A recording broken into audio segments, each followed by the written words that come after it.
사사시대가 끝나고 이스라엘 백성들이 우리도 다른 민족들처럼 왕이 있어야 되겠나이다 라고 사무엘을 통해서 왕을 구하게 되죠. 하나님께서 그것을 기뻐하지는 않으셨지만 그것을 허락하셨고 베냐민 지파의 기스의 아들 사울을 하나님께서 왕으로 세워주셨습니다. 하나님께서 쓰시기 위하여 왕으로 사울을 세워주셨죠. 그런데 사울은 하나님께로부터 버림받았습니다. 왕으로 세움을 받았지만 하나님께서는 그를 버리셨던 것을 보게 됩니다. 사울은 40년 동안 왕위에 있었어요. 그러나 40년 동안 왕위에 있었고 사람들은 사울을 왕이라고 부르고 왕으로 인정하고 왕으로 대접했을지 모르지만 하나님께서는 사울의 죄악 때문에 사울을 왕으로 인정하지 않으셨습니다. 사람들이 왕으로 인정하느냐 하지 않느냐가 중요한 것이 아니라 하나님께서 왕으로 인정하시느냐 하지 않으시느냐가 중요한 것이죠. 사울은 두 번의 기회, 두 번의 죄를 지었고 두 번의 회개할 기회를 얻었지만 회개치 않았고 완악한 심령을 가지고 회개하지 않았기 때문에 결국엔 하나님께로부터 버림받게 되는 것을 보게 됩니다. 그 사실이 성경에 기록되어져 있는데 첫 번째 사울의 잘못은 뭐냐 하면 블레셋 사람과의 전쟁이 벌어졌는데 이스라엘 사람들과 블레셋 사람들의 진영이 서로 마주보면서 진을 치고 있는데 블레셋 사람들의 사기가 높아서 이스라엘 사람들의 군대가 점점 더 줄어들기 시작하는 거예요. 사람들이 도망을 가고 탈영을 하는 거예요. 근데 사람들이 더 도망을 가기 전에 나가서 블레셋과 전쟁을 해야 되겠는데 전쟁을 하기 위해서는 먼저 하나님께 제사를 드리고 우리에게 승리를 달라고 하는 하나님의 도우심을 구하는 제사를 먼저 드렸어야만 됐습니다. 그래서 사무엘이 하나님께 내가 가서 번제를 드릴 테니까 내가 가기 전까지 기다리다가 내가 가서 번제를 드리고 다음에 전쟁에 나가라고 이야기를 했지만 사울의 마음은 조급해졌어요. 사람들은 점점 더 도망을 가고 숫자는 줄어들고 사무엘은 7일을 기다려도 오지 않으니까 사울 왕이 직접 사무엘을 기다리지 못하고 하나님 앞에 제사를 드리는 거죠. 하나님의 도우심을 구하며 전쟁에 나가서 승리를 구하는 제사인데 사울의 모습은 어떤 모습이냐 하면 전쟁에 나가기 위해서 제사를 드려 치우는 모습이에요. 우리는 예전부터 예배를 드린다라는 말을 많이 들어왔습니다. 그런데 그것만큼 많이 들었던 말이 뭐냐면 예배를 본다라고 하는 말입니다. 예배를 드린다라는 말과 본다라는 말이 전혀 다른 의미인 것을 우리가 알아야 됩니다. 예배를 드린다고 하는 건 예배를 드리는 나 자신을 하나님 앞에 드리는 거예요. 내가 전적으로 예배에 참석하고 하나님과 나와의 개인적인 관계 속에서 하나님의 은혜와 사랑을 체험하면서 그렇게 하나님 앞에 예배를 드리는 거죠. 하나님과 개인적인 관계를 가지고 함께 모여 예배를 드리는 겁니다. 근데 예배를 본다라고 하는 의미는 뭐냐면 구경꾼이에요. 목사님이 설교를 잘하나 못하나, 찬양대가 찬양을 잘하나 못하나, 장로님이 기도를 잘하나 못하나, 구경하는 구경꾼의 모습이에요. 보는 것은 제3자의 입장에서 예배에 참석을 하는 것이지 하나님과의 개인적인 관계가 없이 그저 예배 시간에 거기에 앉아 있다고 하는 그것으로 만족하는 것이 예배를 본다고 하는 개념이죠. 진짜 우리에게 전쟁의 승리가 필요하다면 하나님 앞에 예배든 제사든 진심으로 드리며 하나님의 도우심을 구하며 하나님의 역사를 기대하면서 그렇게 제사를 드려야 되는데 사울이 드렸던 제사는 자기가 드릴 수도 없을 뿐더러 제사를 드려치우고 빨리 전쟁에 나가야 된다고 하는 그런 생각을 가지고 제사를 드렸던 것이죠. 그것 때문에 하나님께서 사울에게 사무엘을 통해서 말하기를 당신의 왕의 날이 길지 않을 것입니다. 정말로 하나님과의 올바른 관계 속에 있었다면 사울의 왕의 날이 길었을지도 모르겠어요. 물론 40년이 긴 세월입니다. 근데 40년이 긴 세월인데 당신의 왕의 날이 길지 않을 것입니다 라고 말하고도 30년, 거의 30년 넘는 시간을 사울은 왕으로 지냈는데 하나님이 왕으로 인정하지 않는 시간은 아무리 오랜 시간 왕의 자리에 있다 하더라도 아무런 의미도 없는 시간들이죠. 그리고 이후에 또 죄를 저지르게 되는데 아말렉 사람과 전쟁이 벌어졌습니다. 그때에 아말렉 사람과 전쟁을 하는데 하나님께서 아말렉을 진멸하라 이렇게 말씀을 하셨어요. 진멸이라고 하는 것은 사람이든 짐승이든 뭐 어린아이든 노인이든 살려두지 말고 다 죽이라고 하는 뜻입니다. 얼핏 잔인해 보일지 모르겠지만 그렇게 된 이유가 있습니다. 그렇게 된 이유가 뭐냐면 이스라엘 백성들이 하나님의 은혜로 애굽왕 바로의 손에서 종살이에서 벗어나서 출애굽을 하게 되죠. 그리고 난 다음에 하나님께서 약속하신 땅 가나안으로 가게 됩니다. 근데 홍해를 건너서 광야를 지나서 가나안 땅으로 가는데 그 길을 하나님이 이스라엘 백성들을 인도하시는 그 길을 중간에 막아선 민족이 아말렉 족속입니다. 르비딤에서 아말렉 족속이 이스라엘에 가는 길을 막았었어요. 이건 무엇을 의미하느냐 하면 마귀에게 종노릇하던 우리들이 마귀의 종살이에서 해방되고 하나님의 자녀가 되어서 저 천국으로 가는 구원의 길을 막아서는 세력이라고 하는 뜻입니다. 예수 믿는 사람들을 넘어지게 만들고 천국까지 못 가게 만들고 중간에 실패하게 만들고 애국으로 다시 돌아가게 만들고 하는 그런 마귀의 세력이 바로 그 대표되는 세력이 아말렉이라고 하는 족속인 것이죠. 그래서 하나님께서는 사울 왕에게 아말렉을 진멸하라고 말씀하셨던 것이죠. 그런데 하나님의 말씀대로 순종하기를 즐거워하지 않고 진멸하기를 즐거워하지 않고 아말렉 사람들의 소와 양 중에서 좀 별 볼 일 없는 쓸모없는 것들은 다 죽였지만 실한 것들은 남겨두게 되는 것을 보게 됐죠. 자세한 내용은 뭐 열왕기에 기록이 되어 있습니다만은 사울이 그 두 번째 죄로 말미암아서 사무엘로부터 들은 하나님의 말씀은 뭐냐면 당신이 여호와의 말씀을 버렸음으로 말미암아 여호와께서도 당신을 버려 이스라엘의 왕이 되지 못하게 하셨나이다. 하나님께서 왕보다 더 나은 왕의 이웃을 이스라엘의 왕으로 세우실 것입니다 라고 말씀을 하신 것을 보게 됩니다.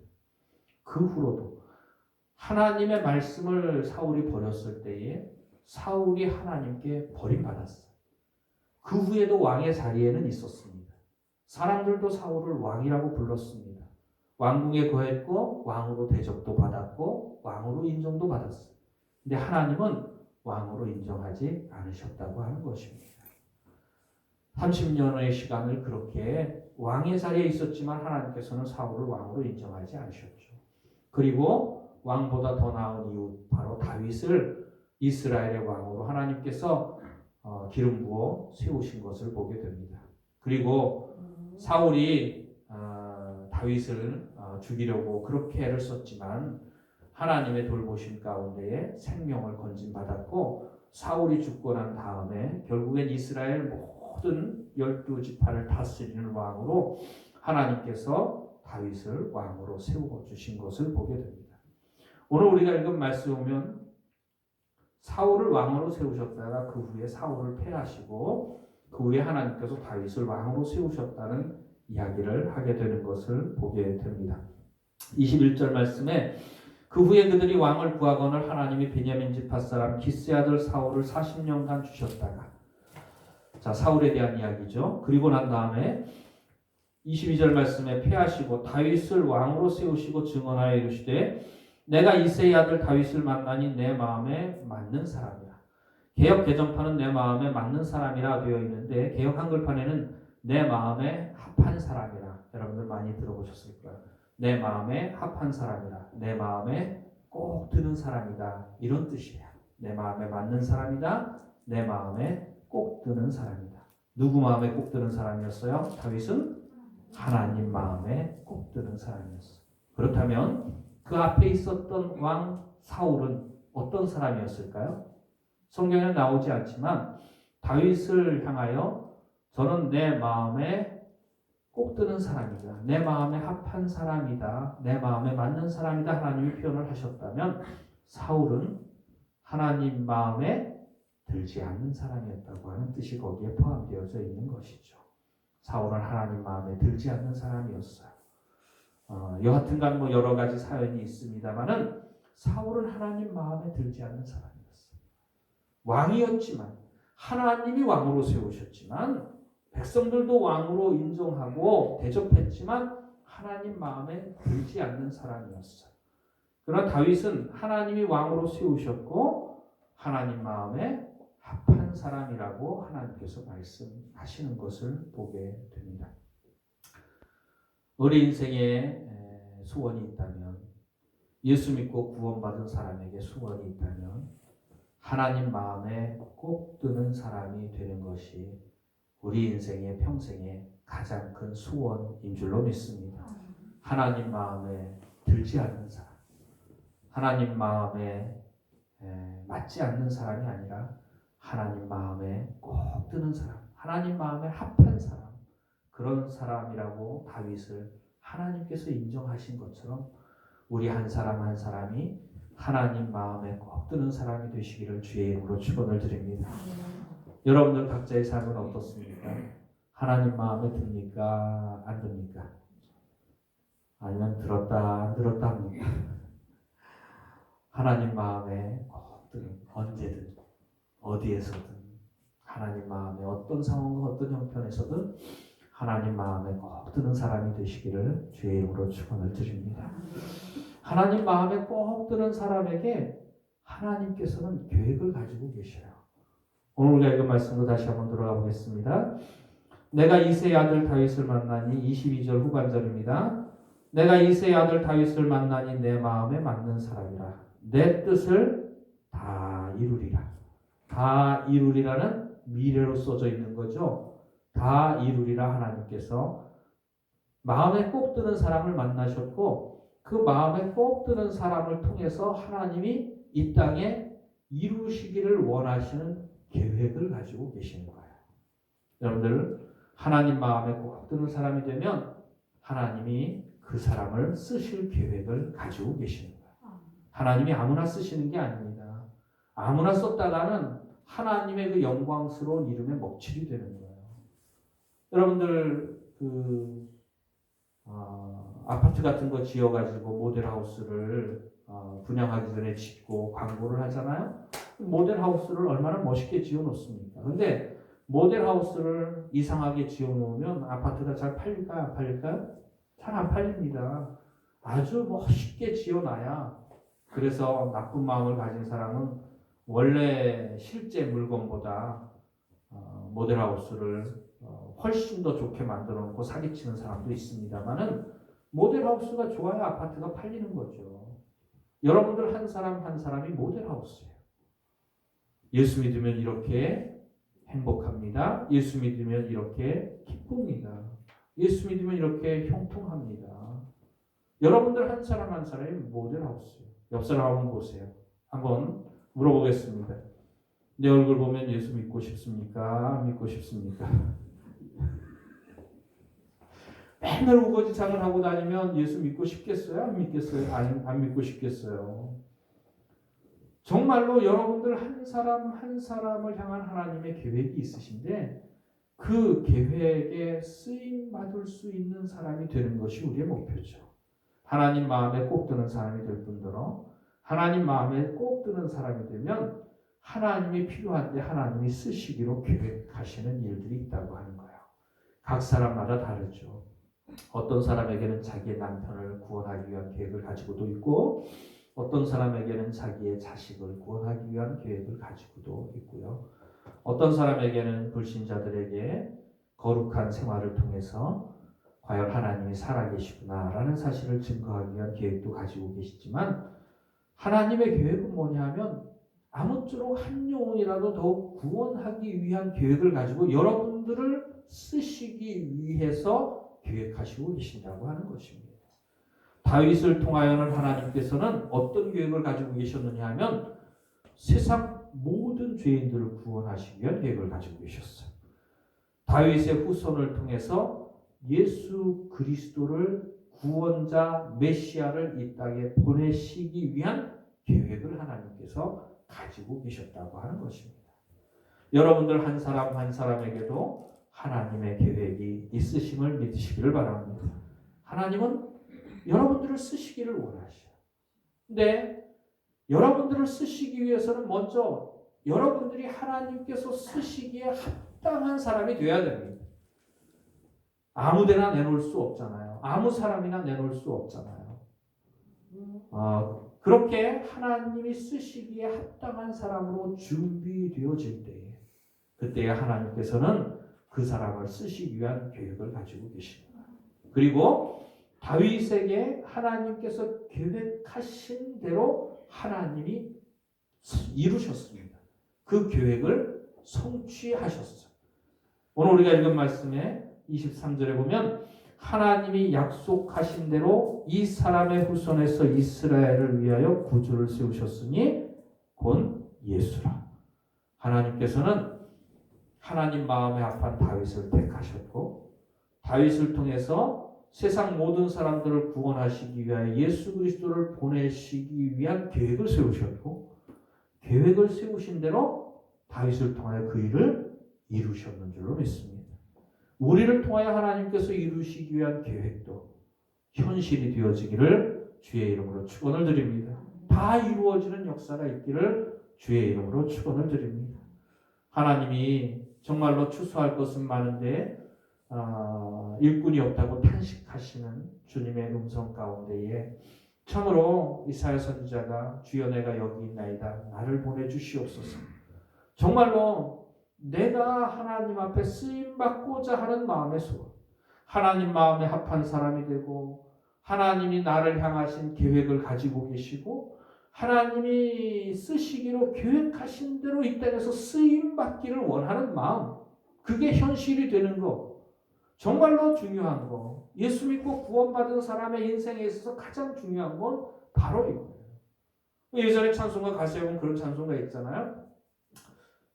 뭐죠? 나 일생 편히 살다가 죽는 것 아니라 나의 평생에 예수 믿고 구원받고 내가 바라고 원하고 소원하는 것들이 일생 편히 살다가 죽는 걸 원하는 사람들이 얼마나 많습니까? 참으로 어린아이와 같은 모습들이에요. 정말로 장성한 믿음을 가진 사람은 예수 믿고 구원받고 그 은혜에 감사하는 마음을 가진 사람은 이 땅에서 나 일생 편히 살다가 죽는 게 나의 소원이 절대로 아닙니다.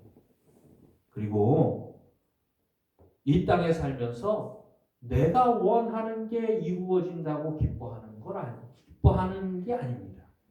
내가 원하는 게 이루어지는 걸 바라는 게 아니라 하나님이 원하시는 일이 나를 통해서 이루어지기를 바라는 거예요. 여러분들 그 차이를 아셔야만 됩니다. 우리가 늘 주기도문 하잖아요. 뜻이 하늘에서 이루어진 것 같이 땅에서도 이루어지이다. 여러분들 그 뜻이 누구의 뜻입니까? 하나님의 뜻입니다. 하나님 앞에 지금 기도하는데 예수 믿고 구원받은 내가 기도하는데 예수님께서 가르쳐 주신 대로 기도하는데 이게 기도의 모범이라고 예수님께서 가르쳐 주신 기도에 하나님의 뜻이 하늘에서 이룬 것 같이 여러분 하나님 계신 저 천국에는 누구의 뜻이 이루어졌습니까? 하나님의 뜻이 이루어지는 거예요. 그러면 땅에서도 이루어지이다 라고 하는 말은 예수 믿고 구원받은 우리들이 이 땅에 사는 예수 믿고 구원받은 우리들의 삶 가운데에 누구의 뜻이 이루어지게 해달라는 기도입니까? 하나님의 뜻입니다. 하나님의 뜻입니다. 기도는 나의 필요를 구하는 것이 아니라 하나님의 필요를 구하는 거예요. 기도는 내가 원하는 걸 구하는 게 아니라 하나님이 원하시는 걸 구하는 게 기도입니다. 우리가 하는 기도 중에 대부분의 기도가 뭐냐 하면 내가 원하는 거야. 내가 바라는 거, 내가 원하는 거, 내가 좋아하는 거, 내가 즐거운 거. 잠언서에 나오는 말씀 중에 거머리에게는 두 딸이 있어서 다고다고 하느니라. 여러분들 그만하면 드릴 때도 되지 않았어요. 주님께 받은 것이 얼마나 많습니까? 참으로 감당할 수 없는 은혜를 우리가 받지 않았습니까? 정신을 똑바로 차리고 우리가 주님께로부터 받은 은혜를 한번 곰곰이 생각을 해보면 감당할 수 없는 은혜를 받았어요. 자격 없는 자에게 감당할 수 없는 은혜를 받았어요. 지금까지 살아온 것 주의 크신 은혜라. 정말로 나 같은 죄인이 이 땅에 태어난 것이 주님의 은혜고 이 땅에 태어나서 살다가 주님 만난 것이 주님의 은혜고 그래도 이 어린아이와 같은 연약한 믿음을 지금까지도 겨자씨 하나만한 믿음이라도 지키면서 지금까지 살아올 수 있었던 것이 지금까지 지내온 것이 참으로 주님의 크신 은혜 아닙니까? 그런데 받을 줄만 알지 드릴 줄을 몰라요. 만족할 줄을 모르는 인생.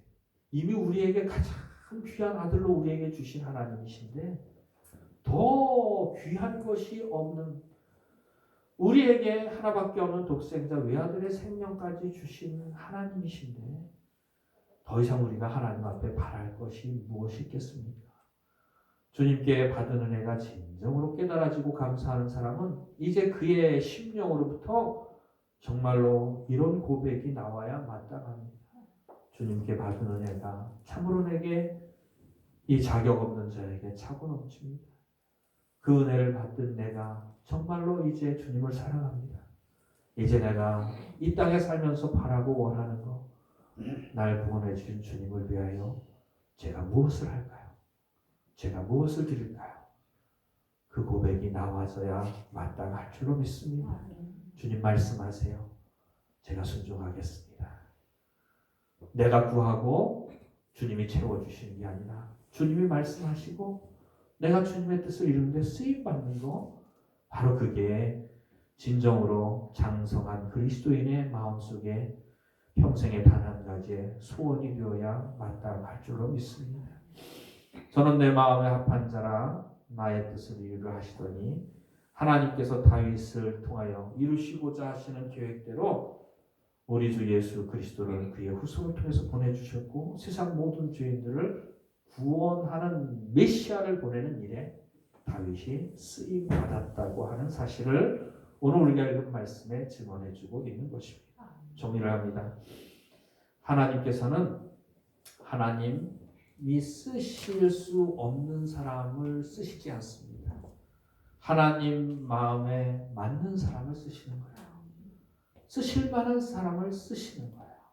그리고 하나님 마음에 꼭 맞는 사람에게는 하나님께서 놀라운 계획을 가지고 계시는 거예요. 아무쪼록 몇 명이라도 구원하시고자 하는 하나님의 구원의 계획을 가지고 계십니다. 그리고 인생의 가장 큰 축복이 그것이 우리에게 현실로 나타나는 것이 진정한 축복인 줄로 믿습니다. 예전에 요즘에 돈이 은해서 물건이 망가지면 새로 사지만 예전에 집집마다 망치 하나씩은 있었어요. 그 망치 하나씩 있었는데 그 망치를 오래오래 쓰다 보면 그 망치 자루하고 그 망치 머리하고 이렇게 끼워넣은 부분이 헐렁헐렁해가지고 헐거워집니다. 그럼 그거 가지고 덜렁거리는 걸 가지고 못을 박으려면 못이 잘 박혀요? 안 박혀요? 잘 안 박히잖아요. 그럼 어떻게 해요? 거기에다가 쐐기를 박잖아요. 나무든지 쇠든지 해가지고 쐐기를 박아서 덜렁거리지 못하도록 견고하게 튼튼하게 다시 고정해서 쓰는 거예요. 참으로 우리 인생이 고장난 망치처럼 하나님이 쓰시기에 합당한 사람이 되어야 되는데 하나님이 쓰시기에 얼마나 불편하고 부족하고 문제 많은 사람들인지 우리들이 가진 승질 가지고 하나님이 쓰시기에 얼마나 힘드실까. 우리가 가진 그 생각 가지고 하나님이 쓰시기에 얼마나 힘드실까. 우리가 가진 욕심 가지고 하나님이 쓰시기에 얼마나 힘드실까. 못 쓰는 거 버리면 그만이지만 정말로 내 마음의 소원은 하나님이 쓰시기에 부족해도 버리지 마시고 고쳐서 써주시기를 바라는 마음입니다. 우리들 한 사람 한 사람이 고장난 부분들이 얼마나 많고 하나님이 쓰시기에 부족한 부분들이 얼마나 많이 있습니까? 부족해서 버리기로 말한다면 벌써 버림받아 마땅한 인생들이었죠. 그래도 하나님이 아직까지 버리지 않으신 것에 감사할 수 있기를 바랍니다. 그리고 하나님이 그래도 나를 고쳐서 써주시기를 간절히 하나님께 기도하고 간구할 수 있기를 바랍니다. 그리고 큰 일이든 작은 일이든 아무쪼록 이 땅에 사는 동안에 나를 통하여 하나님께서 이 땅에 이루시고자 하는 계획대로 이 땅에 쓰임받고 하나님 앞에 설 수 있는 저와 여러분들 되어지고 그 영광을 누릴 수 있는 저와 여러분들이 되어지기를 주의 이름으로 축원을 드립니다. 기도드리시겠습니다.